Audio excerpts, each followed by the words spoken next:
Bueno, hemos empezado el martes pasado otra materia, ¿sí? Que es vida cristiana.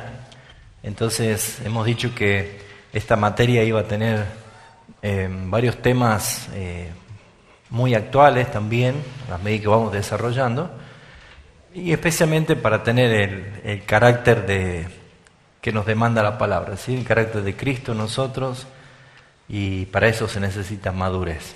Entonces, como hablamos de vida cristiana, no se puede hablar de vida si antes ¿qué? Si antes nacer, ¿no es cierto? O sea, una persona que va a mostrar una vida se necesita nacer.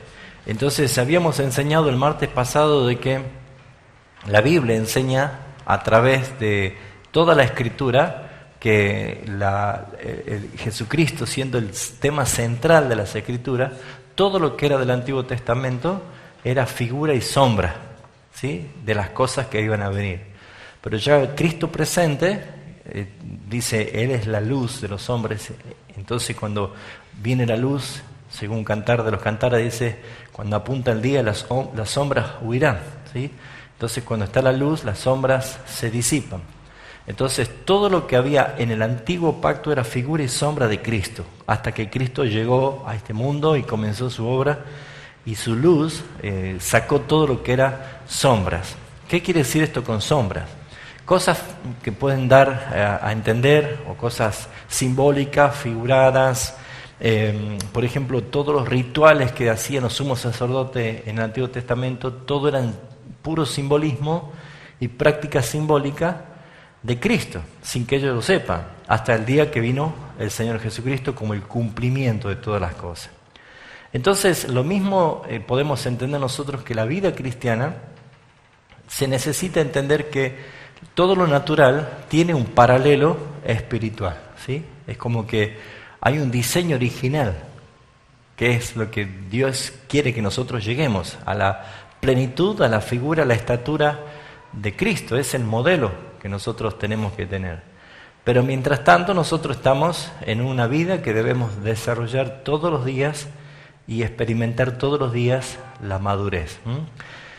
Acá hice un esquema como para tener una ilustración, y uno dirá, 100 años, pastor. Bueno, hoy en día, por la calidad de vida y por los recursos que ahora se tiene, antes una persona se moría a los 20 años de una apendicitis, por ejemplo, ¿sí? Se hacía peritonitis y se moría.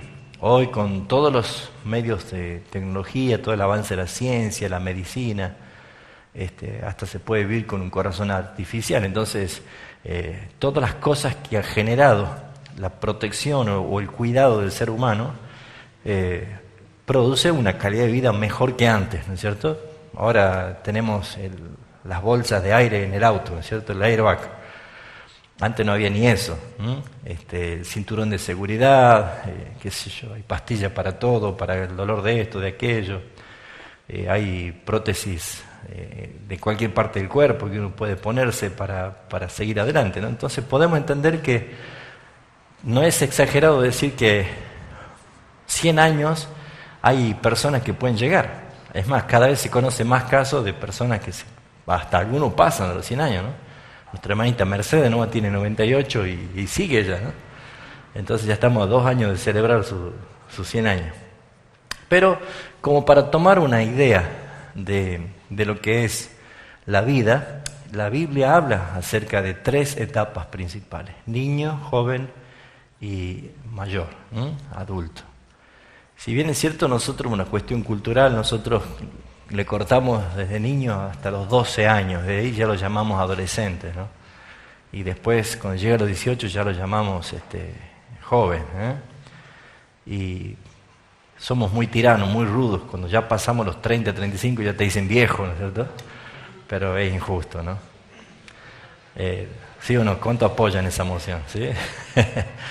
Pero lo que podemos ver nosotros es que solamente se podría decir que hay 3 etapas, ¿sí? Y vamos a estudiar un poquito hoy en cuanto a lo que es la vida misma, esta madurez, esta necesidad de usar sabiduría en el transcurso de la vida. No es posible llegar a esa plenitud del ocaso y decir, estoy viviendo una etapa para agradecer al Señor si no es con Cristo.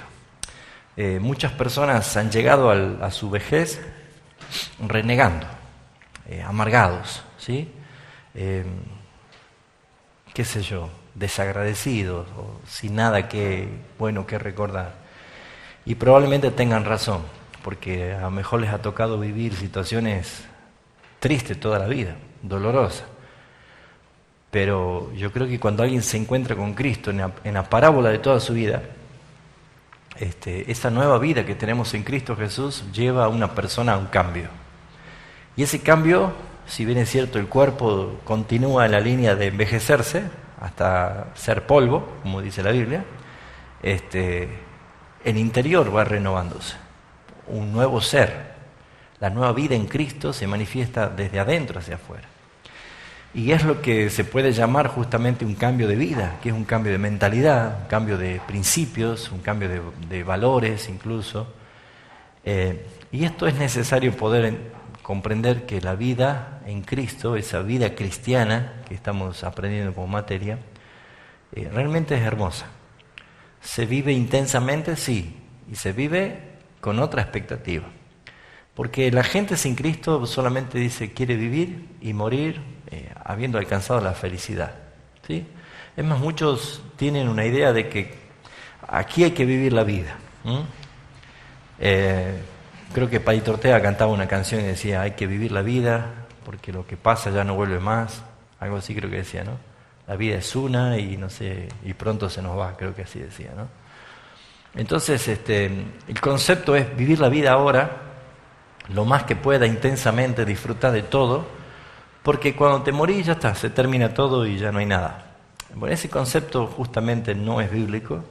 Es más, ese concepto no tiene ninguna base bíblica, puesto que Dios nos habla de una vida eterna.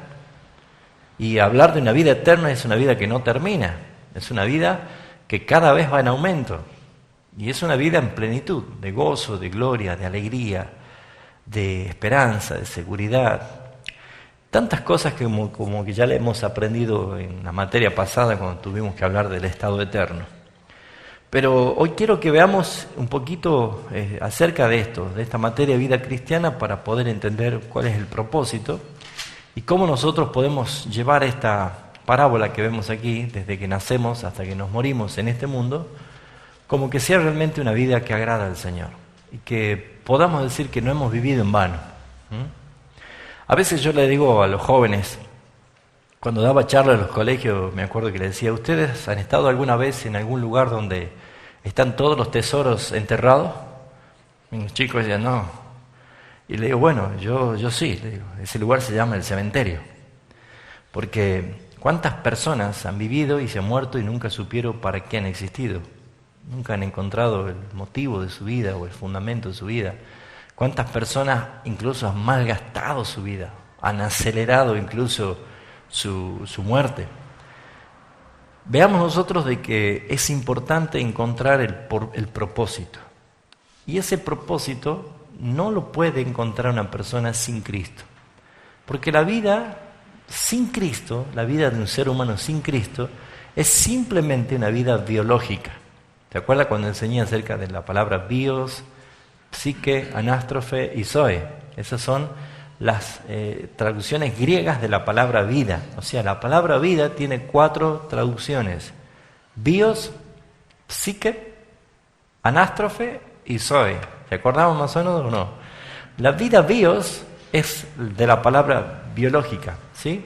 Es la palabra que nos lleva a entender que la vida es la que todo ser vivo tiene y que cumple un ciclo natural de nacer, crecer, reproducirse y morir. Esa es la vida bios, ¿sí? La vida psique es la vida psíquica, la vida pensante.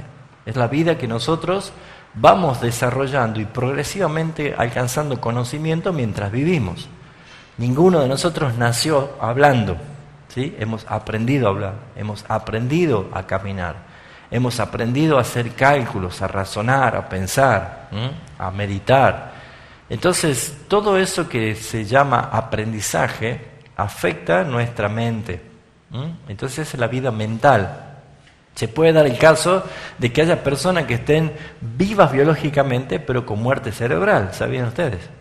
Entonces esa persona, aunque está vivo con su corazón latiendo, su mente y su pensamiento ya está muerta. Bueno, esa es la vida psique. Y la vida anástrofe es otra traducción griega de la palabra vida, que es el resultado de la vida biológica y la vida psíquica sometida a un aprendizaje. ¿Por qué el resultado? Siempre doy el mismo ejemplo. Si yo no sé hablar inglés, tengo una vida biológica y tengo una vida psíquica, y de pronto me voy a una academia a aprender a hablar inglés, el resultado, cuando yo salgo con el certificado, el título en la mano, esa se llama vida anástrofe. ¿Por qué? Porque he sometido mi mente y mi vida a un aprendizaje de tal manera que me ha llevado a mí a aprender y dominar el inglés. ¿Se entiende esto? Por ejemplo, resultado de vida anástrofe es aprender a hablar, aprender a un idioma, aprender a manejar un auto, aprender una carrera. O sea, todos los resultados de mi mente sometida al aprendizaje se llama anástrofe. ¿Sí? ¿Hasta acá vamos bien? Bueno, todos los seres humanos poseen estas tres características de vida: biológica, psíquica y el resultado del aprendizaje. Todos. Pero no todos los seres humanos tienen la cuarta característica de la palabra vida, que también traducida del griego es la palabra zoe, con Z, ¿sí? Zoe. Y esa palabra zoe significa la vida misma de Dios. Fíjense ustedes que Pablo dice en Efesios capítulo 2, y Él os dio vida cuando estaban muertos en vuestros delitos y pecados. Muchas gracias.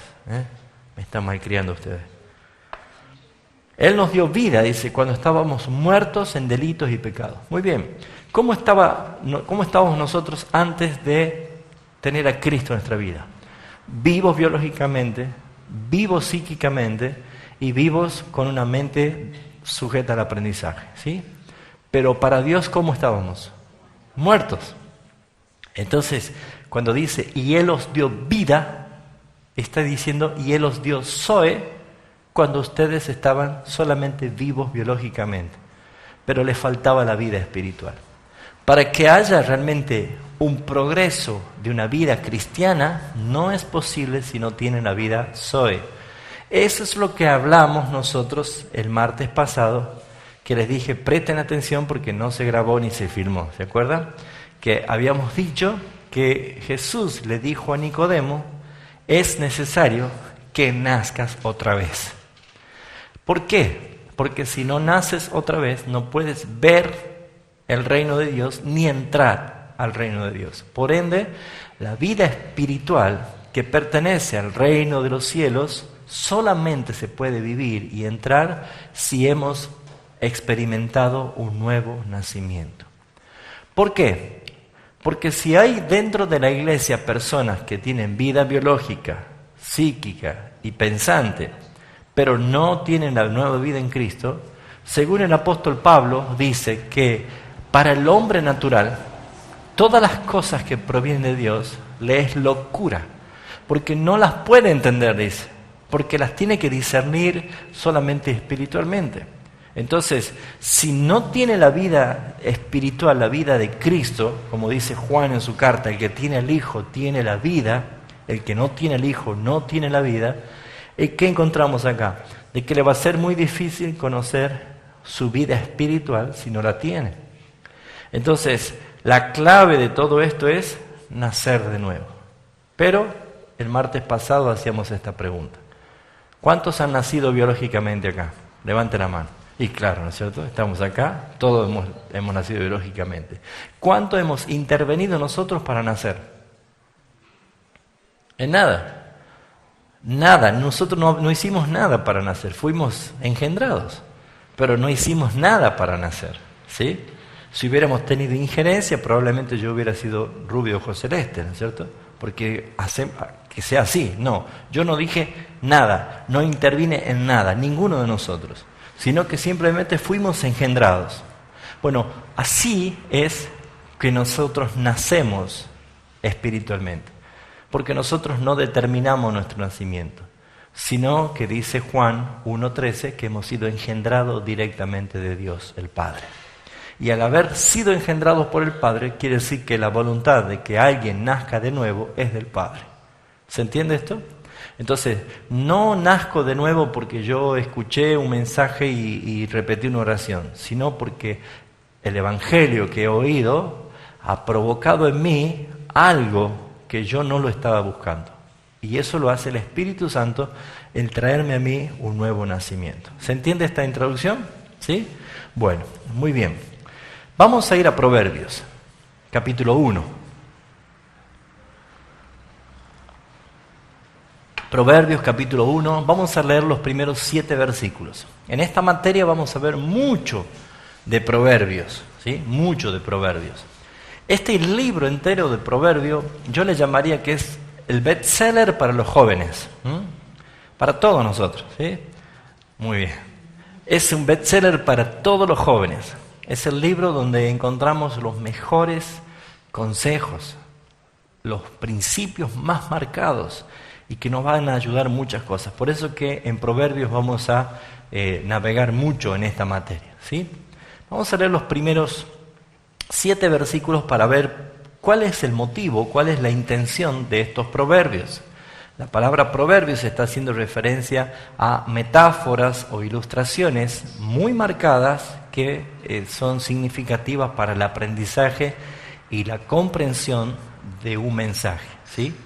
Entonces, los hebreos tenían mucho en su cultura, mucho el enseñar a través de proverbios, de parábolas, de simbolismo, ¿sí? Porque era una forma de marcar mucho el aprendizaje. Yo le puedo decir a mi hijo, anda a la esquina y fíjate si está tu tío, ¿sí? Muy directo, pero quizás el hebreo tenía otra forma, y usaba metáforas, ¿sí? Usaba otro tipo de ilustraciones para decir eso.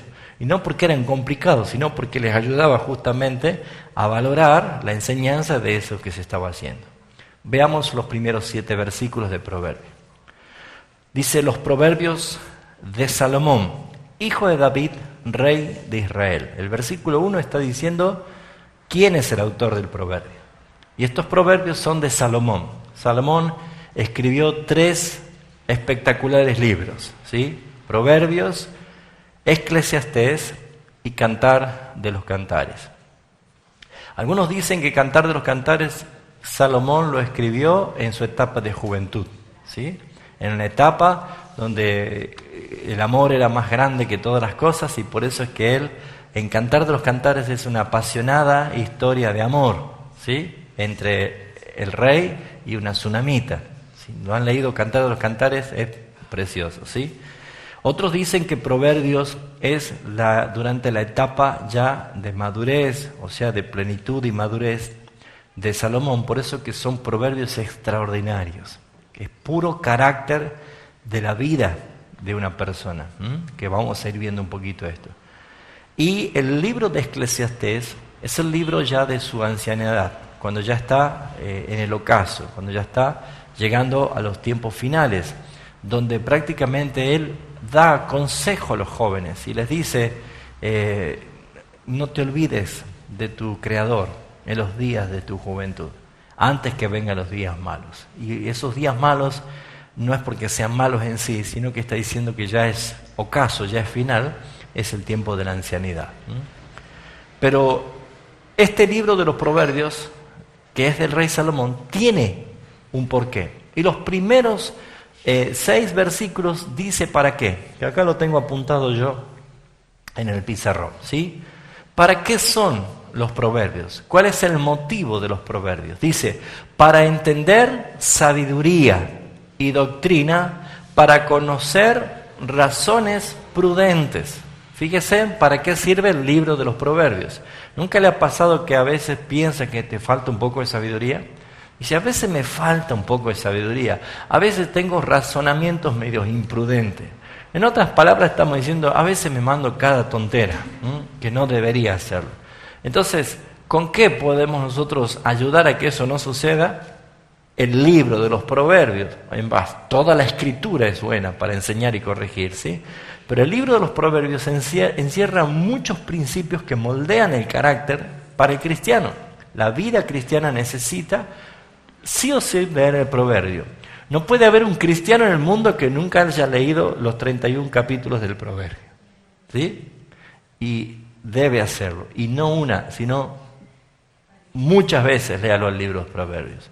Porque ¿qué va a ganar cuando lo lee y cuando lo estudia al libro de los Proverbios? Entender sabiduría, ¿sí? Primer principio, para ganar sabiduría.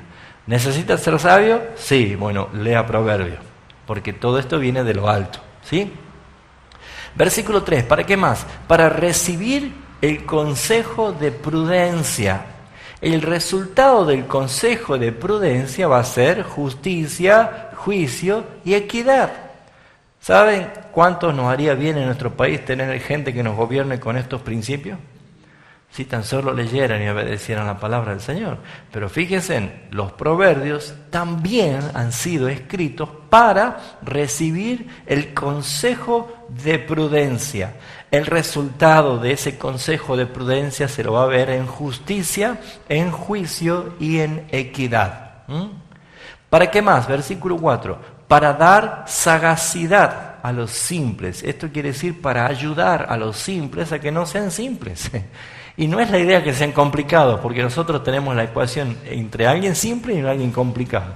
Entonces decimos, ¿usted quiere ser alguien simple o alguien complicado? No, yo quiero ser alguien simple. No es en esa orientación que está escrito. Considerado bíblicamente a alguien simple es justamente un falto de entendimiento.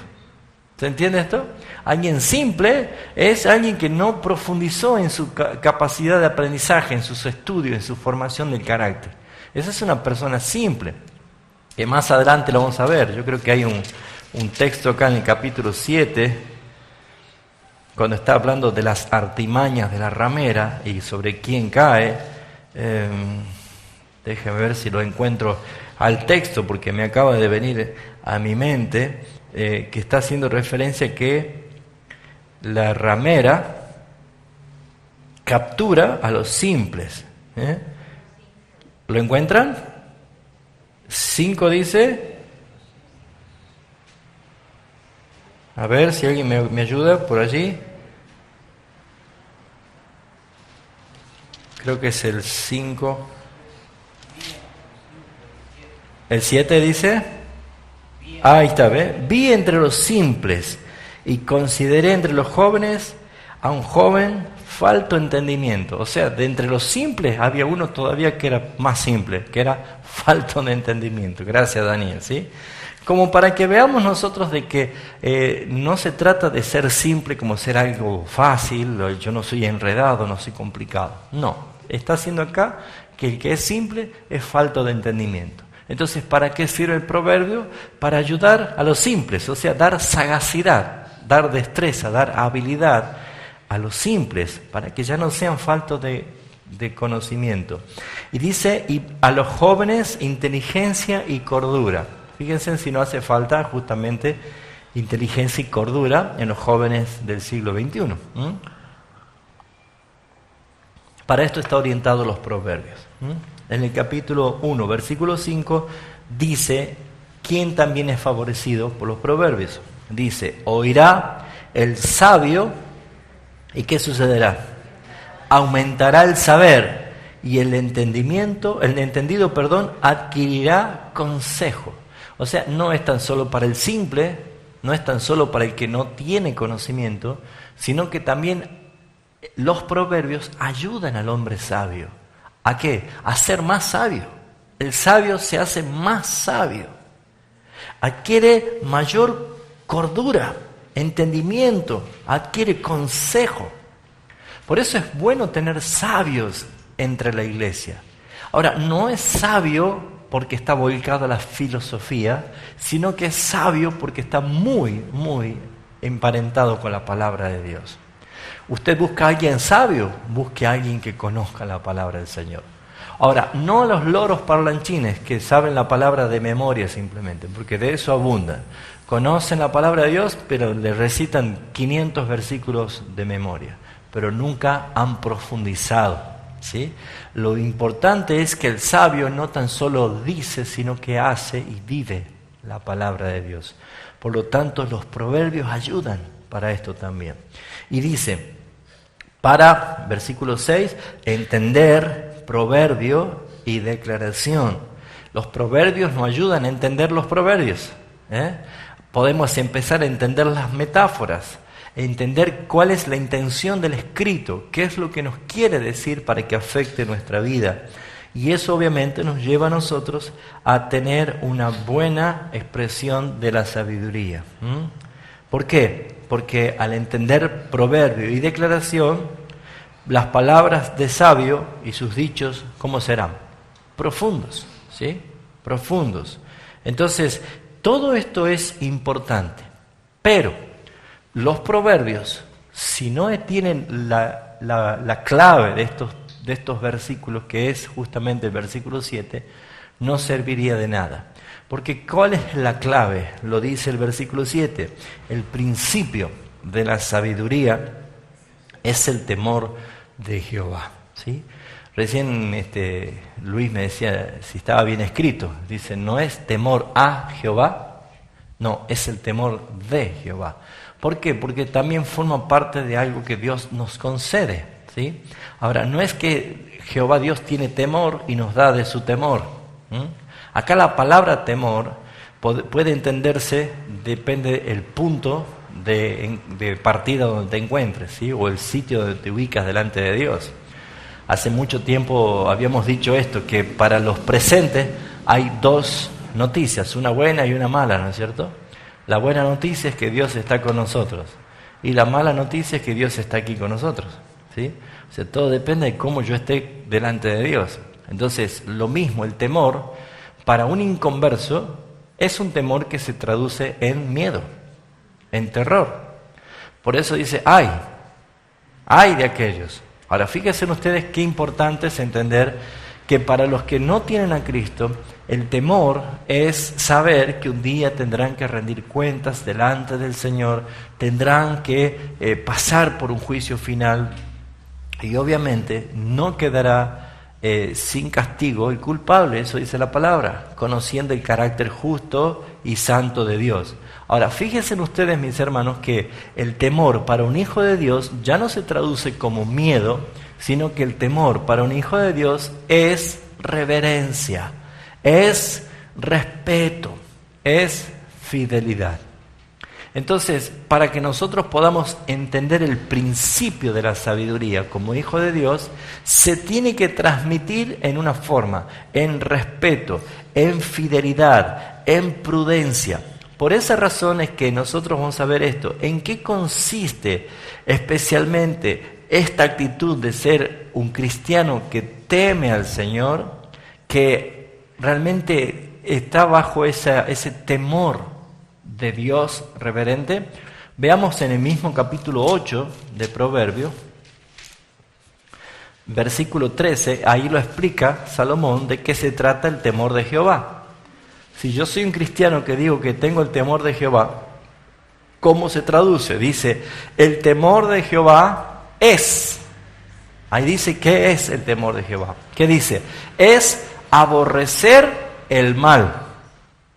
El temor de Jehová es aborrecer el mal. ¿Qué más? La soberbia. ¿Qué más? Y la arrogancia. ¿Y qué más? Y el mal camino.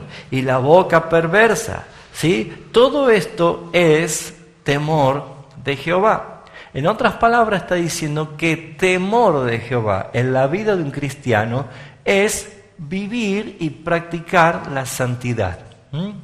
Ahora, este es un tema de confusión para muchos, porque creen con la mentalidad obviamente pagana de que ser santo es ser un yeso pintado arriba de una capilla, ¿sí?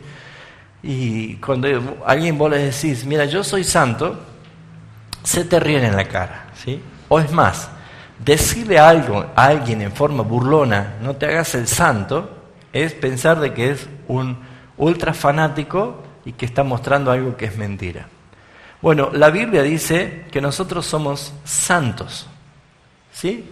Porque quien nos santificó como un acto legal en el trono de la gracia fue el Padre por los méritos de Jesucristo en la cruz del Calvario. Ahora, yo soy santo, ustedes son santos. La iglesia somos los santos del Señor. Ahora, ¿somos declarados santos? Sí. ¿Ya somos santos? Sí. Pero la santificación es una práctica progresiva mientras estamos en este mundo. Hay un proverbio justamente que dice que la senda del justo es como la luz de la aurora que va en aumento hasta que el día es perfecto, ¿sí? Un poco como esta parábola que estamos viendo acá, ¿sí? Hay un momento en que el sol está en plenitud, al mediodía. El mediodía es donde está en lo más alto y se puede decir que es la plenitud del día. Pero hay un momento en que el sol está naciendo y hay una parte cuando el sol está en ocaso, el atardecer, cuando ya llega la noche. Entonces, los principios de los proverbios son con la intención de moldear el carácter de la persona. El cristiano no puede pasar por alto un libro que habla tanto y apunta tanto al carácter, ¿sí? Porque tenemos serios problemas de conducta ante los ojos de Dios y no dejamos y no permitimos que la palabra nos ayude y nos moldee. Entonces debemos entender nosotros esto, que el principio de la sabiduría es el temor de Jehová. ¿Qué es el temor de Jehová? Practicar, vivir una vida en santidad, sabiendo que eso es lo que le agrada al Señor. ¿Vamos bien hasta acá? ¿Sí? Bien, la vida de una persona. Encontramos nosotros, vamos a leer un par de textos, hay muchísimos, pero seleccioné unos cuantos nada más. Pero la vida de una persona siempre tiene un principio y un final, mientras estemos en este mundo. Nadie sabe el día que nos venimos y nadie sabe el día que nos vamos, excepto el Creador. Por lo tanto, nosotros tenemos que entender que la vida y la muerte es un misterio que solamente Dios lo conoce y lo domina. Si bien es cierto, muchos pueden decir, no, yo puedo darle muerte a alguien cuando quiero, y sí, es probablemente que tenga esa certeza de hacerlo, pero eso es ir en contra justamente de lo establecido por el Señor. Ahora, si Dios no quiere, esa persona no va a morir. Porque ¿cuántas veces alguien pudo haber intentado quitarse la vida o alguien pudo haber violentado esa vida para matarla y sin embargo no pasó nada? Hay personas que a lo mejor han caído de un piso 15 y no se hicieron nada. Y otro tropezó en la baldosa y se golpeó la cabeza y se murió. Entonces la vida y la muerte está siempre en dominio del Señor, en todas las cosas. Pero en esa parábola de la vida, desde que nacemos hasta que morimos, hay un solo propósito. Y ese propósito es tener un encuentro con Cristo. Conocer a Cristo para que tengamos la posibilidad de tener una nueva vida. ¿Por qué? Porque la nueva vida en Cristo, si llega a los 15, a los 20, a los 30, cualquier edad, lo que hace esa nueva vida es dar inicio a una vida eterna. ¿Sí? Dar inicio a una vida eterna. Por lo tanto, una persona que está viviendo en esta vida tiene distintas facetas. Esas etapas de la vida se va desarrollando con una forma misteriosa. ¿Por qué? Porque no todos tenemos la misma conducta de vida, no todos tenemos la misma posibilidad de vida, no todos tenemos quizás la misma cultura o la misma motivación de vida, pero lo que no podemos negar es que a todos les llega la oportunidad de conocer la verdad de Jesucristo. Pero la Biblia identifica principalmente tres etapas. Vamos a ver primeramente Primera de Juan, capítulo 2.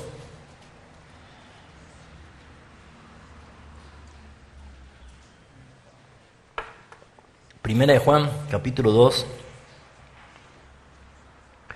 Dice el versículo Vamos a leer el 13. Dice, os escribo a vosotros padres, porque conocéis al que es desde el principio.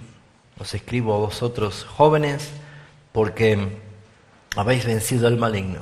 Os escribo a vosotros hijitos, porque habéis conocido al Padre.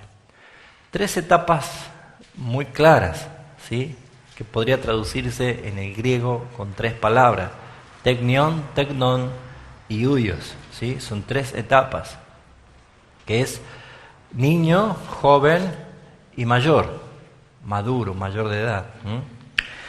Si bien es cierto, nosotros podemos ver que la etapa de la vida tiene distintas expresiones emocionales, cambios de forma de pensar. Algunos quizás toman tempranamente una responsabilidad que a lo mejor no estaba preparado. En el caso de que, qué sé yo, fallezca el padre y la madre y queda un pibe adolescente con sus hermanitos y tiene que salir adelante, y así se ha dado muchos casos de que tienen que madurar de golpe. O muy marcada en nuestro país con, por ejemplo, lo que pasó después de la Segunda Guerra Mundial o durante la Segunda Guerra Mundial, que fue muchos casos de inmigrantes salieron huyendo de la guerra y tuvieron que llegar a un país desconocido, y muchos de lo que han sido nuestros abuelos, ¿sí?, en algún momento estaban jugando en su casa con sus juguetitos y de pronto sonó una explosión y una sirena empezó a sonar, sus padres muertos, su casa destruida, y alguien lo tomó violentamente y lo sacó y lo metió en un barco con gente que no conoce, donde pasó hambre, frío, seguramente fue abusado, cuántas cosas le pasó. Llegaron a un país que no sabía, ni conocía el idioma, ni conocía a nadie, y de pronto allí le ponen cualquier nombre, y cuando menos se imagina está hombreando bolsa en un puerto,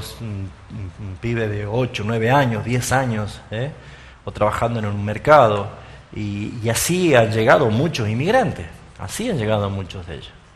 Entonces a veces la vida en esta tierra se traduce en distintas expresiones de sufrimiento, de cosas que a lo mejor sí te puede tocar. ¿Por qué mi papá no me abraza? ¿Por qué no me da un beso? ¿Por qué no me dice cosas lindas? Y a veces no se puede pedirle al que no tiene, ¿sí?, porque su vaso está vacío en eso. ¿Cuántas veces habrán sufrido y estando desde niño nunca recibieron amor, nunca recibieron un juguete, no le festejaron un cumpleaños? Entonces, quizás la única expresión de amor es darte, qué sé yo, lo material, un esfuerzo, trabajar, regalarte algo, pero no le pidas un abrazo, no le pidas un beso o una palabra linda. Esas son las facetas de esta vida, ¿sí? Así es que se encuentra. Y bajo este mismo cielo quizá hay personas que a lo mejor no han vivido esa situación y han tenido un buen pasar, una familia constituida, un buen hogar. Y de pronto el hijo de una gente bien constituida se casa con la hija de una familia disgregada y forman otra familia. Fíjense en ustedes cómo se puede abrir un panorama grande en la vida, ¿no? Entonces, uno se pregunta, ¿qué posibilidad tiene alguien de vivir una verdadera vida cristiana? ¿Qué posibilidad tiene alguien de vivir realmente una vida que le agrade, que lo haga sentir pleno en Cristo? Si su condición es mala, si su condición es triste, si su condición es difícil. Bueno, hay una palabra que dice, de modo que si alguno está en Cristo, nueva criatura es. ¿Sí? Las cosas viejas pasaron, y aquí todas son hechas nuevas. Segunda de Corintios 5:17. Al entender esto, que uno estando en Cristo, nueva criatura, se va a dar cuenta que no importa lo que haya vivido durante el tiempo en que no tenía Cristo, y no importa cuáles son las situaciones que vivió, porque el que está en Cristo y el que ha nacido otra vez, en algún momento llega a entender por qué Romanos capítulo 8 dice, y sabemos que todas las cosas le ayudan a bien, pero los que aman a Dios. O sea, se da cuenta de que todo sufrimiento, todos momentos difíciles, todas situaciones que ha vivido, tiene un propósito, tiene un momento realmente de validez, todo eso. O sea, Dios ha conducido todo eso para que te encuentres con tu Salvador y que comiences a vivir una nueva vida. Entonces, estas 3 etapas de la vida la vemos nosotros muy marcada acá. Veamos lo que espiritualmente significa para alguien que ha nacido de nuevo. ¿Es lindo quedarse en la etapa de la niñez? Bueno, algunos tienen ventaja, ¿no? Porque siendo niño es atendido por otro.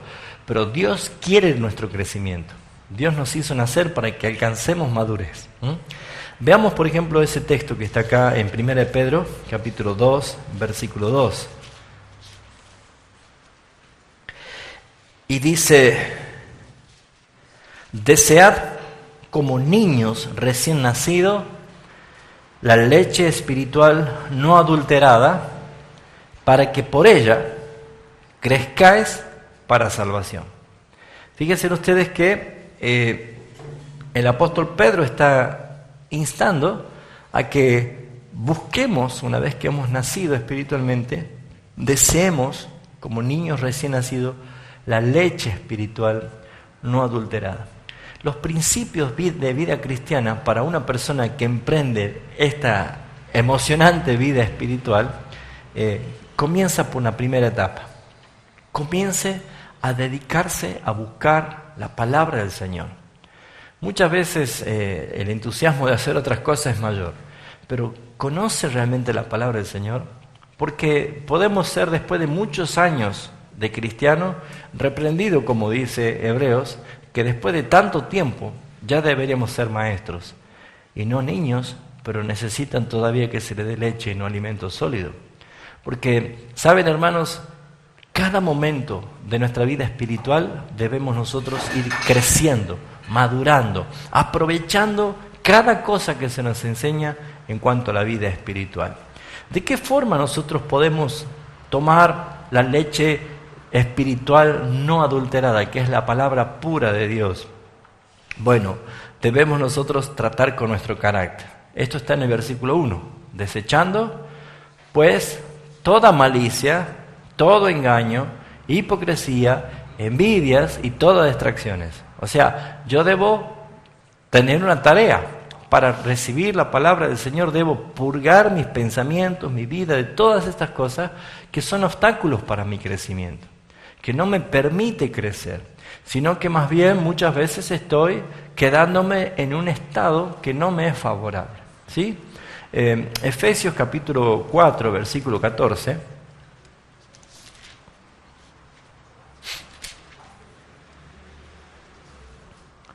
Pablo exhorta a que seamos nosotros tan comprometidos con la iglesia, que seamos tan comprometidos bajo la autoridad de Cristo a través de la iglesia, que Dios ha constituido ministros, dice. Por ejemplo, dice el versículo 11, y Él mismo, está hablando de Cristo, constituyó a unos apóstoles y a otros profetas, a otros evangelistas y a otros pastores y maestros.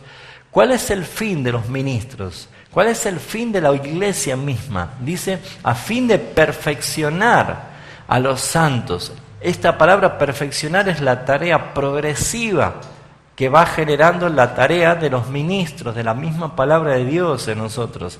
A fin de perfeccionar a los santos para la obra del ministerio, para la edificación del cuerpo de Cristo, hasta que todos lleguemos a la unidad de la fe y del conocimiento del Hijo de Dios, a un varón perfecto, a la medida de la estatura de la plenitud de Cristo. Fíjense ustedes qué importante es ver, mis amados hermanos, que la idea del crecimiento es una idea que proviene de Dios.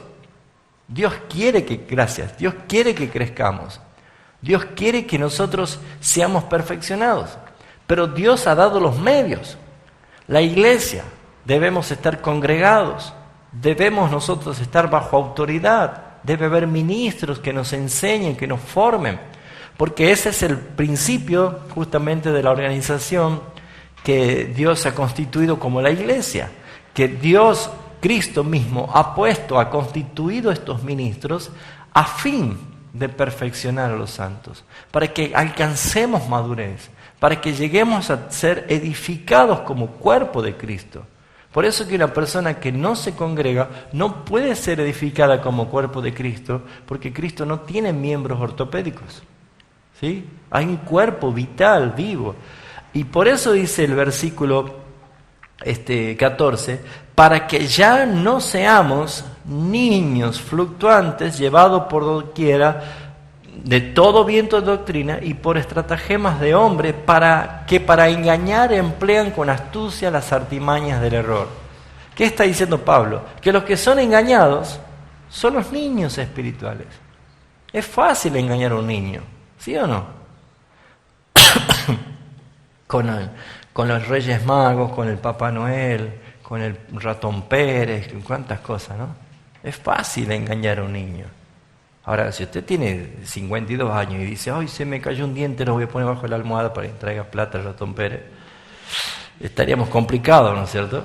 Porque se ve que ha creído en algo que no es verdad, que no es cierto. O sea, engañar, solamente caen en engaño los niños, porque son personas que no han profundizado, que no han tenido justamente la oportunidad de crecer. Entonces, lo que vemos nosotros es que Dios quiere tu crecimiento. Dios quiere tu crecimiento. ¿Puede haber un cristiano de 60 años y ser niño espiritual? Sí, sí. Entonces, así que acá no depende de la edad biológica, depende de la madurez espiritual. Entonces, como puede haber un niño de 11, 12 años que tenga una madurez espiritual tremenda. Claro que sí lo puede haber, porque la madurez la da justamente la leche espiritual no adulterada, que comienza a ser la etapa inicial. En la plenitud, que más o menos es desde los 30 hasta los 60 años, para los que estamos acá, estamos en plenitud. ¿Vio como la fruta está verde, o cuando ya está vieja ya se hace pasa? Bueno, en la plenitud hay una etapa en que ya está a punto, como se dice, ¿cierto? Bueno, en la plenitud, según la Escritura, es lo que se consideró el ministerio de Cristo. Dice que cuando él hablaba, sorprendía a la gente, decía que hablaba como alguien como que tendría 50 años, decía. Porque está llevando justamente a esa etapa de la plenitud. Jesús comenzó a los 30 años su ministerio porque era la edad de los sacerdotes. A esa edad los sacerdotes comenzaban su tarea. Ahora, fíjense ustedes que muchas veces no nos damos cuenta, pero queremos hacer bromas y hacer chistes muchas veces con las edades, pero es tan importante ver que la vida biológica debe ir acorde con la vida espiritual también. Porque si yo soy una persona que estoy caminando cerca ya de los 50, digo, ¿cómo puede ser que yo tenga comportamiento y actitudes de niño? ¿Sí? Bueno, este sistema mundo se encargó y se encarga, y cada vez con más fuerza, de llevarnos justamente a que seamos consumidores de este sistema y de las modas, y hoy se está dando mucho de que los mismos padres compiten con sus propios hijos, las madres compiten con sus propias hijas, de cómo se visten, de qué cosas hablan y cuántas cosas hacen. Entonces hay que tener siempre un equilibrio en todas las cosas. Ahora, es muy importante ver que la edad de la plenitud, la edad donde alcanzamos esa parte de madurez espiritual, uno empieza a sentirla de acuerdo a las decisiones y de acuerdo a cómo va encarando la vida respecto a la palabra de Dios. Por ejemplo, vamos a ver algunos casos de lo que nos dice la palabra. 1 Corintios capítulo 14, versículo 20.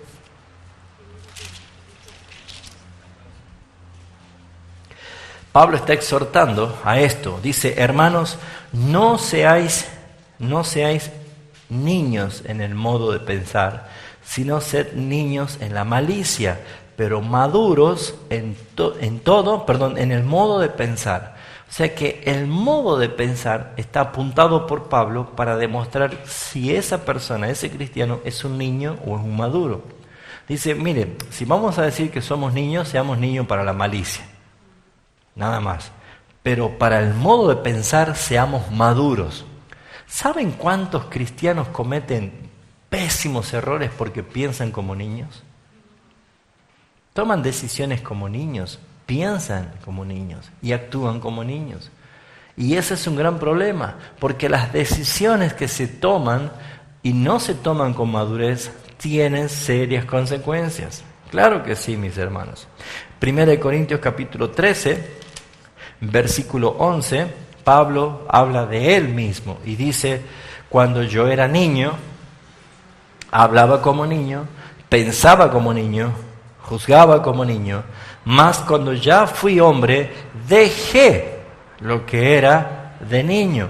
Este es un principio espiritual. Debemos nosotros entender que hay etapas que debemos ir dejando para empezar a tomar con más responsabilidad y seriedad la etapa que nos toca a nosotros vivir como maduros, como personas que están alcanzando madurez. ¿Hay alguna reprensión en cuanto a esto? Ya lo mencioné recién, pero vamos a ver en Hebreos capítulo 5, qué dice la palabra en cuanto a aquellos que todavía no alcanzan esa madurez. Hebreos capítulo 5, versículo 11.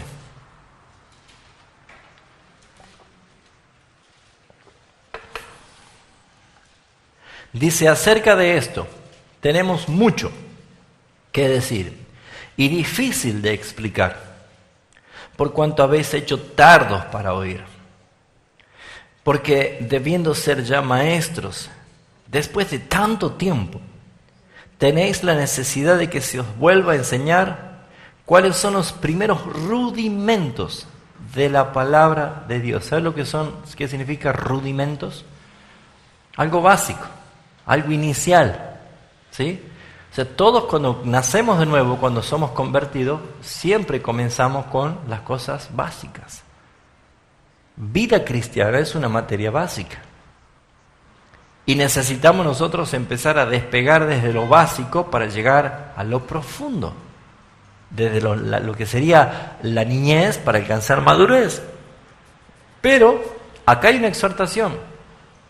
Dice, porque debiendo ser ya maestros. Muy bien, ¿qué es la meta que la Escritura apunta hacia nuestras vidas? ¿Qué está diciendo el Señor? Que algún día tenés que ser ¿qué? Maestro. Maestro. Si nunca lo has pensado, tenés que entender que Dios te está poniendo esto, que seas maestro. ¿Por qué? Porque forman parte de la Gran Comisión. La Gran Comisión no es ir a evangelizar. Eso no es la Gran Comisión. Es ir a hacer discípulos para enseñarles. Evangelizar es fácil. ¿De dónde viene? Yo estuve evangelizando. ¿Cómo evangelizaba? Acá le doy un folleto, acá le doy un folleto, ahí le doy un folleto. Gracias, Dios le bendiga, un folletito, un folletito. ¿Eso es evangelizar? No es evangelizar. Es totalmente compromiso hacia una persona que Dios va a darle nueva vida. Cuando Dios le da nueva vida a una persona, es mi compromiso discipularlo, enseñarle, ser maestro. Pero imagínense si yo soy una persona que acaba de recibir nueva vida en Cristo y viene un hermano a enseñarme y resulta ser que el hermano es más niño que todos los niños. ¿Cómo me va a enseñar si hace berrinches? ¿Dónde está el hermano que me estaba pastoreando, que me estaba discipulando?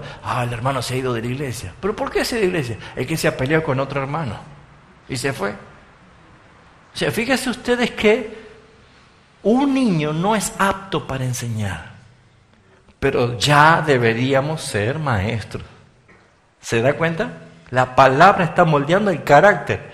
Si la iglesia en todo el mundo se muestra inmadura, es porque la iglesia es un kinder. Está llena de niños.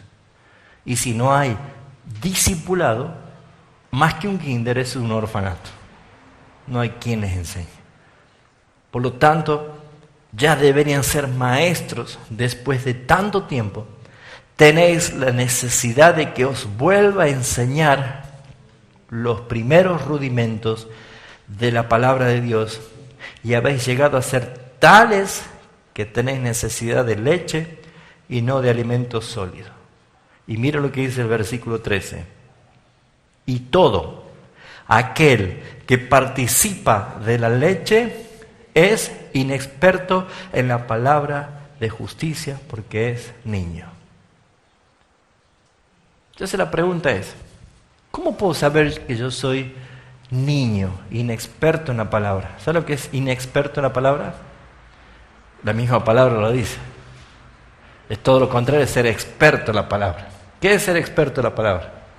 Alguien que domina, que conoce, ¿sí? No tan solo conoce, domina con exactitud, con equilibrio, con prudencia la palabra, ¿no es cierto?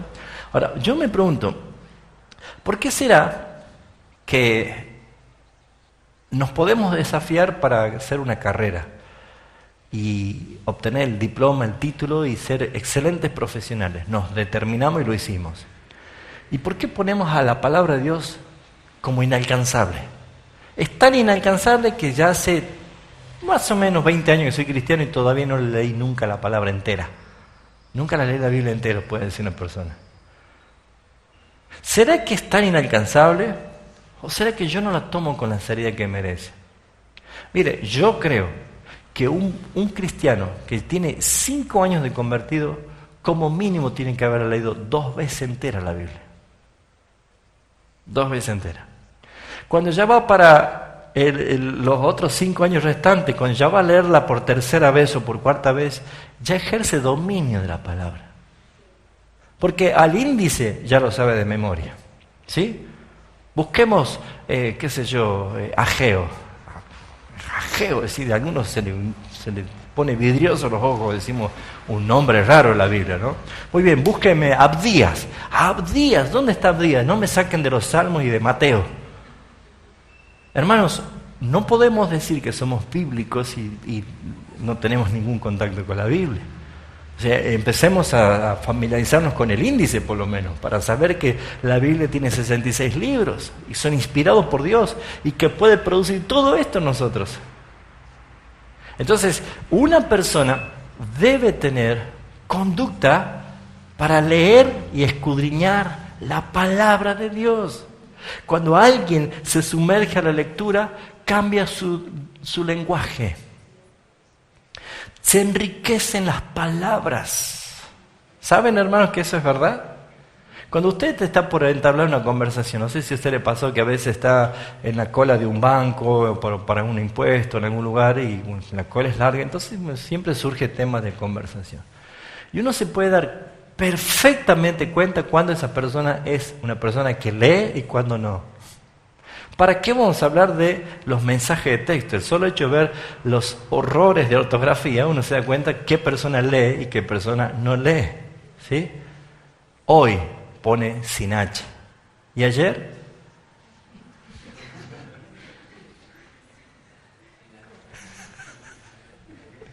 Ya entendió, ¿no?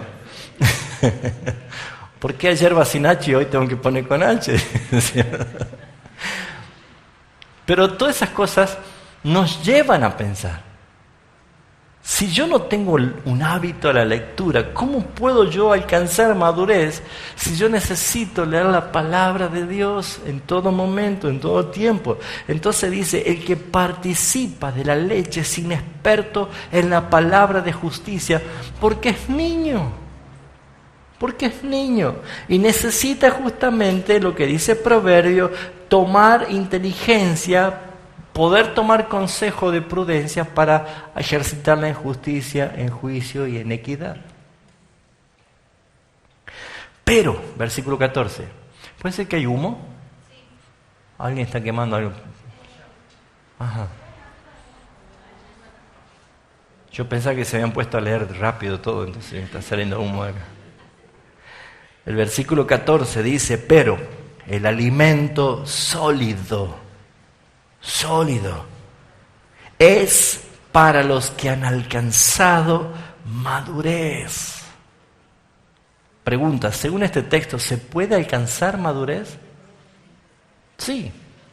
El alimento sólido es para los que han alcanzado madurez.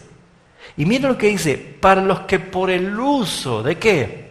De la madurez, tienen los sentidos ejercitados en el discernimiento del bien y del mal. Por esa razón nosotros podemos ver que hay personas que no pueden discernir qué está bien y qué está mal. Entonces hay un serio problema. Veamos lo que dice Tito, capítulo 2.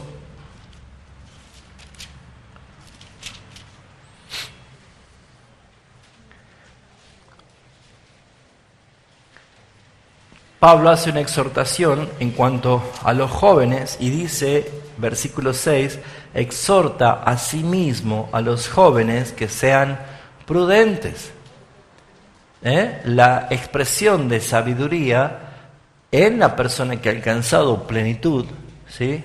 Porque no sé si se han dado cuenta que la niñez es considerada hasta los 30 años en el sentido bíblico, se puede entender que es la etapa inicial, y la plenitud es de los 30 a los 60, y luego empieza el ocaso de la ancianidad. Ahora, tenemos que entender nosotros que esa etapa es donde justamente se lleva a cabo la mayor parte de responsabilidades. Desde ser presidente de la nación, desde ser un gobernante, de ejercer tarea de maestro, de educador, hasta es una edad acorde incluso para decir hay madurez en un matrimonio. La etapa donde más se disfruta el matrimonio es cuando ya están entre esta etapa. Algunos dicen, no, pero si ya están viejos, esta etapa es la mejor. Hermanos, cada etapa, cada cosa va llevando justamente a que en el matrimonio amen más a la otra persona. Y el famoso Salmo 119:9 que dice, ¿con qué limpiará el joven su camino? Con guardar tu palabra. Entonces vemos que es importante la aplicación de la palabra en la conducta. ¿Qué pasa con el ocaso? ¿Qué pasa con la etapa de la ancianidad? Cuando uno está parado en la etapa del inicio, mira con expectativa el futuro. Cuando llega a la plenitud, es como que ya tiene su postura hacia lo que fue y se proyecta a lo que será. Pero cuando ya está llegando a la etapa de la ancianidad del ocaso, ya solamente mira los recuerdos, ya no hay casi una esperanza de decir, voy a hacer esto, voy a aquello, no, sino que más bien es como que su visión es de todo lo que ha vivido. Por eso nunca se fastidie con los abuelos, con los padres que siempre repiten la misma historia, ¿sí? Que siempre cuenta la misma historia, siempre cuenta el mismo chiste, siempre dice las mismas anécdotas. No se fastidie, ¿sí? Porque todos vamos a llegar a esa etapa que vamos a empezar a mirar para el pasado. Pero veamos qué dice la palabra, que es importante también esto. Jesús dijo esto, Juan capítulo 21.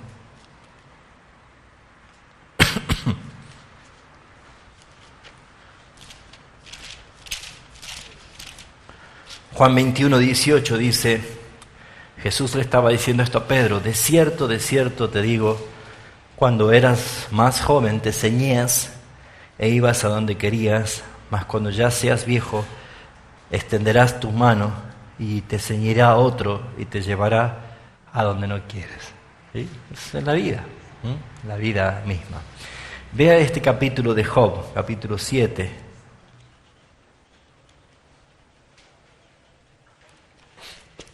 Job capítulo 7, versículos 6 al 10. Mis días fueron más veloces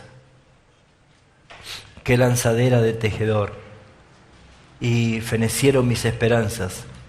Acuérdate de mi vida, acuérdate que mi vida es un soplo y que mis ojos no volverán a ver el bien. Los ojos de los que me ven no me verán más. Fijarás en mí tus ojos y dejaré de ser. Como la nube se desvanece y se va, así es el que desciende a la muerte y no subirá. No volverá más a su casa, ni su lugar le conocerá más. Todo esto está hablando de lo que es el ocaso, el final, cómo va llegando. Como verán, mis hermanos, tanto lo uno como lo otro encontramos nosotros vida. Pero la clave de esta vida es la nueva vida en Cristo. Es encontrarse con la verdad. Salomón, escribiendo en Eclesiastés, vamos al capítulo 12, hace una descripción metafórica exacta de la vejez y de la muerte en la ancianidad. Dice Eclesiastés capítulo 12, acuérdate de tu Creador en los días de tu juventud, antes que vengan los días malos y lleguen los años en los cuales digas no tengo de ellos contentamiento. Pues, dice, antes que se oscurezca el sol y la luna y las estrellas y vuelvan las nubes tras la lluvia. Está hablando de los ojos, las nubes que vienen a los ojos de la gente mayor y empieza a perder la visión. Cuando temblarán los guardas de la casa, está hablando de las piernas que empiezan a temblar. Y dice, y se encorvarán los hombros fuertes, la postura empieza a cambiar. Cesarán las muelas porque han disminuido, van perdiendo su dentadura. Se oscurecerán los que miran por la ventana, vuelve a hablar de los ojos. Y de las puertas de afuera se cerrarán, está hablando de la boca. Vio que los ancianos tienen su boquita cerrada. Dice, por debajo del ruido de la muela, dice, cuando se levantare la voz del ave y todas las hijas del canto, que serán abatidas. Y acá habla de la parte también del estado de ánimo de los ancianos. Dice, cuando también temerán de lo que es alto, y habrá terrores en el camino. Está hablando del estado de ánimo de un anciano, ya se hace miedoso, tiene miedo a esto, miedo a la oscuridad, le tiene miedo a la altura. Todas estas cosas es la descripción de la vejez. Y dice, y florecerá el almendro y la langosta, y será una carga, y se perderá el apetito, porque el hombre va a su morada eterna, y los endechadores andarán alrededor de las calles. Antes que la cadena de plata se quiebre, está hablando de cuando el alma se va allá del cuerpo, y se rompa el cuenco de oro, y el cántaro se quiebre junto a la fuente, y la cuerda se rota sobre el pozo. Entonces, eso son metáforas que está haciendo referencia a la muerte. Y el polvo vuelva a la tierra como era, y el espíritu vuelva a Dios que lo dio. Esta es una expresión de la vejez y la muerte.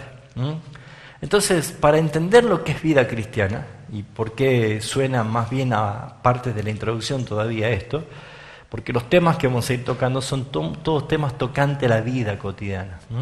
Necesitamos entender que toda esta etapa de la vida, no sé en qué etapa estás vos, aquí, algunos por acá, otros por acá, no interesa en qué etapa biológica estás. Lo que vale acá es si te encontraste con Cristo, si tenés una nueva vida en Cristo, si has cultivado la esperanza de la gloria venidera a través de Cristo en tu vida. Ahora, si tenés esa esperanza de vida, si tenés esa nueva vida en Cristo, bueno, entonces debes empezar a vivir la otra vida, no esta, la vida cristiana. Debes empezar a entender lo que significa cada día crecer espiritualmente mientras vamos menguando físicamente. Cada vez sentirte más pleno y alcanzar madurez. Disfrutar la vida no significa de la emoción pasajera externa, sino realmente de la satisfacción espiritual que tenemos en Cristo y que es eterna. Así que todas estas cosas es muy importante para que nosotros podamos entender por qué vivir en Cristo es ganancia, ¿sí? Vivir es Cristo y morir es ganancia, dice Pablo. Pero ¿por qué se transforma realmente que vivir en Cristo es una ganancia tremenda? Así que vamos a ir todos los martes llevando adelante un tema de acuerdo a los proverbios, y por eso les sugiero que lo vayan leyendo el libro de los proverbios.